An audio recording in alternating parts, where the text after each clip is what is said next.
So it is becoming increasingly obvious that there are some questions about the story that the US government is releasing about the rescue of this downed US air pilot. One of the main questions revolves around the downed C-130 Hercules aircraft that were, according to the U.S. government, involved in the rescue. They say that the aircraft got stuck in the sand and couldn't lift off, and so they had to the U.S. had to destroy its own aircraft in order to prevent them from falling into enemy hands. That is the narrative being given out by the U.S. regime.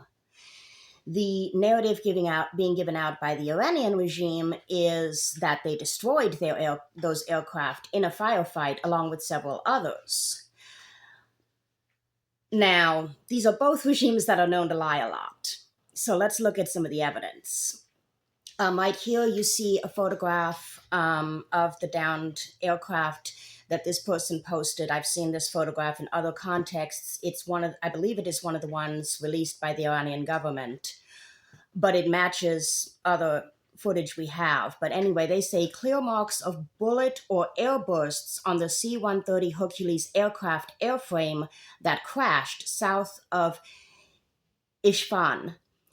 This is likely the damage that caused the aircraft to crash. So they're saying it looks like it was a firefight, not just like the US blew up their own aircraft. Because why would they use bullets to blow up their own aircraft? That doesn't make any sense. This was a post by Iran in which they listed the aircraft that they claim to have downed, the US aircraft. So you can see this list right here. The F-15E Strike Eagle, some helicopters, the C-130 Hercules.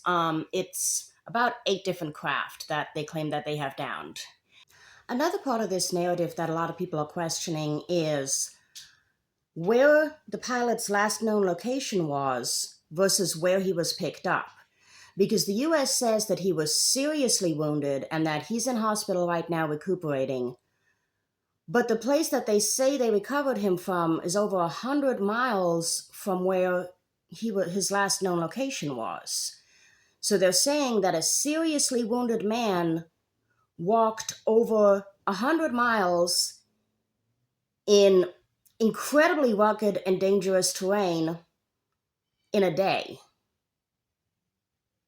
And there's also the fact that where they say they did this big mission to rescue the air pilot from, the location where they say they rescued him is right next to a suspected Iran nuclear facility. Just saying.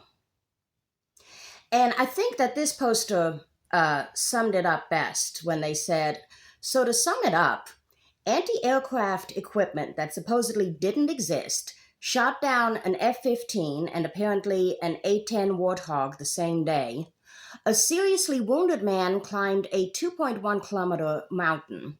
The U.S. seized an airfield 200 miles inside a country that it's at war with, next to one of its most strategic nuclear sites, and deployed hundreds of troops, all apparently unimpeded. Lost 2 planes to sand, and destroyed their own helicopters. Because, yeah, there were also 2 helicopters with those 2 planes that were down that were also destroyed for reasons. But anyway, videos show heavy clashes, missiles raining down, but not a single person even got wounded. And the man at the center of it all, nobody knows who he is, completely anonymous, 0 pictures. But Trump says he's safe and sound. And so is the rescued A-10 Warthog pilot, who also remains anonymous. Trump concludes all this proves the U.S. has achieved overwhelming air dominance and superiority over the Iranian skies, despite the whole episode only happening because Iran shot his planes out of the sky. Basically, the only thing that's overwhelming here is the audacity of the storytelling. And then I'm going to finish up this video by showing you some footage, which was also released by Iran, but it is of the same American downed fighter planes and helicopters.